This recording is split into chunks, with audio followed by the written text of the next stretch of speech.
Hey, salut le monde, c'est Martinus et aujourd'hui on se retrouve pour le 4ème épisode des bases du Lua. Donc aujourd'hui ce qu'on va voir c'est les boucles, donc c'est un moyen de pouvoir répéter plusieurs fois une même partie de code. En Lua il y a plusieurs types de boucles, on en verra 3 dans cette vidéo et la 4ème on la verra à l'épisode 6 parce que les surtout utiles dans le cas des tables et ça n'a pas grand intérêt de le voir sans voir les tables. Donc le premier type c'est la boucle while, qui va se répéter tant qu'une condition est vraie, par exemple tant que le joueur est vivant, tant que ses PV sont plus grands que 0 par exemple. La boucle repeat until qui va se répéter jusqu'à ce qu'une condition devienne vraie, donc par exemple comme dans le dernier exercice où on demandait l'âge, une fois que si l'utilisateur ne met une chaîne de caractères ou un nombre qui n'est pas positif, qui est négatif, on veut lui dire que c'est pas bon et on lui redemande son âge et donc il faut boucler tant qu'il n'entre pas un nombre correct. Ensuite, ça c'est le même mot-clé, c'est fort, mais il y a deux variantes. La première variante, c'est la variante numérique, qui va se répéter pour chaque nombre dans un intervalle. Donc,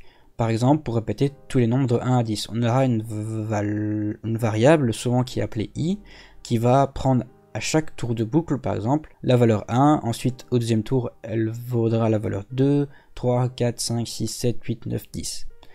Le 10 est inclus, contrairement à dans certains langages, comme par exemple en Python, où le 10 serait exclu.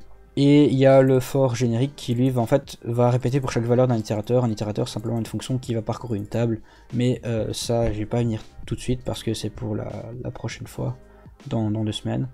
Le premier type, la boucle while, qui va se répéter tant qu'une condition est vraie. Dans cet exemple-ci, on a une variable isalive qui est mise à vrai, et on va répéter cette partie de code là tant que isalive est vrai.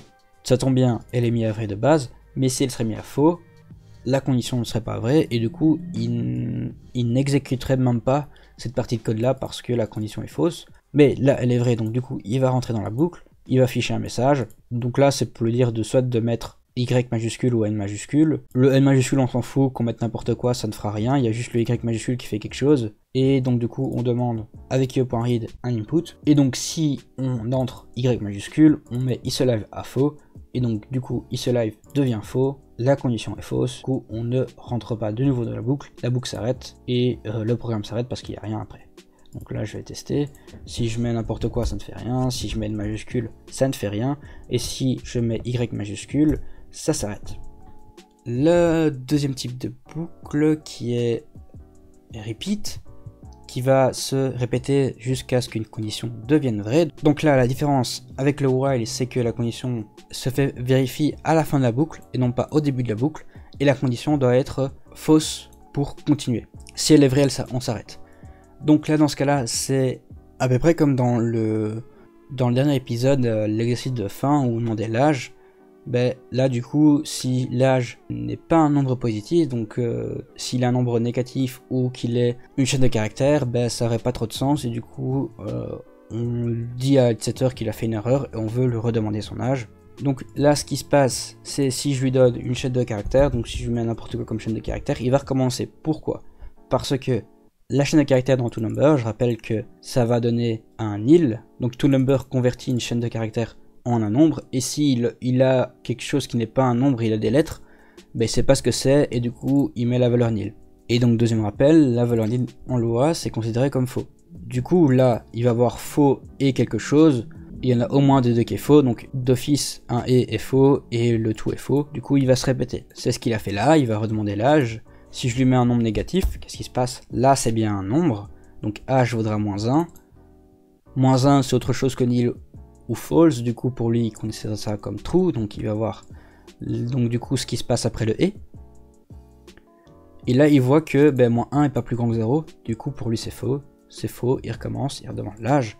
Mais là si je lui donne un âge correct, enfin un âge correct, je veux dire un âge qui est positif, ça lui va, du coup il va afficher l'âge.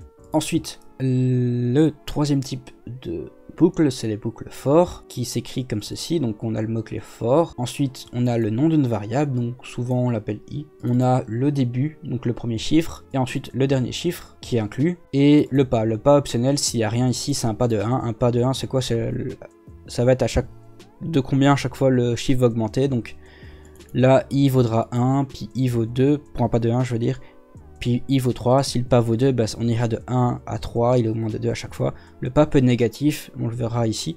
Et bah, s'il vaut 0, ça va tourner indéfiniment, parce que la valeur de i ici va pas augmenter, et du coup il va tourner tout le temps. Donc là, le premier, qu'est-ce qu'il fait? Il affiche les nombres de 1 à 10. Le deuxième, il fait la même chose, sauf que c'est pas un for, c'est avec un while. C'est exactement la même chose, sauf que bah, du coup il y a 2 lignes en plus parce que c'est pas fait pour ça. C'est mieux d'utiliser le for dans ce cas-là, mais c'est juste pour montrer qu'en fait c'est exactement la même chose.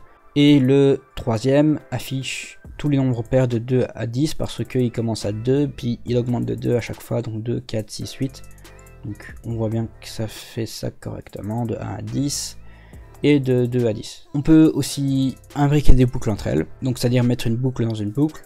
Là dans ce cas là on fait un rectangle, enfin c'est 5 carrés dans ce cas là parce qu'il est de 5 par 5. Et donc là bah, ce qui se passe c'est que ça crée d'abord la ligne, donc ça rajoute 5 O.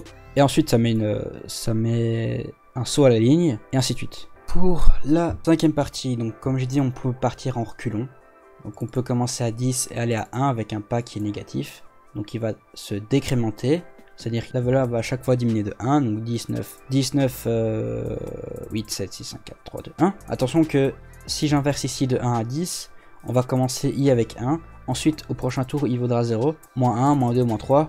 Et il va jamais s'arrêter parce que du coup, il sera jamais plus grand que 10 et il s'arrêtera donc jamais. Ensuite, on peut aussi casser une boucle avec le mot-clé break qui veut dire casser. Donc imaginons que je veuille m'arrêter pour une quelconque raison à 5 au lieu d'arriver à 10. Bah du coup, au lieu de changer i à 10 et de s'arrêter, ce qui est très déconseillé de modifier la valeur de i, eh bien on peut utiliser le mot-clé break qui va s'arrêter à 5. Personnellement j'ai utilisé ça par exemple dans l'exercice 2 ici. Comme la dernière fois j'ai laissé 2 exercices pour ceux qui veulent s'entraîner. Le premier c'est simplement d'afficher une pyramide de n'importe quelle hauteur qu'il faudrait éventuellement pouvoir en changeant une valeur de variable qui serait la valeur de la hauteur. Bah si je mets 3, il me fait une pyramide de 3 de hauteur comme celle-ci. Si je mets 4, il va rajouter un étage. Si jamais la solution est disponible sur le GitHub, tout le code est disponible sur le lien GitHub qui est dans la description. Pareil pour l'exercice 2, donc le suivant. C'est la même chose que celui de la dernière fois, sauf qu'il va être un peu amélioré grâce aux boucles. Cette fois-ci, on a 3 tours pour tuer la créature. Éventuellement, à chaque début de tour, on affiche le nombre de tours restants. Et on demande à chaque fois ce que le joueur veut faire avec io.read. Donc il y a 2 actions possibles, slash ou fireball. Si le joueur met autre chose que slash ou fireball, on considère qu'il fait rien, tant pis pour lui, il a perdu un tour pour rien. Et si la créature arrive à 0 PV, le joueur a gagné. Sinon, il a perdu. Donc éventuellement, ça serait bien d'afficher quand il a gagné, quand il a perdu. Et aussi afficher le nombre de PV de la créature à la fin de chaque tour. Donc voilà, c'était peut-être un petit peu plus court que les autres fois.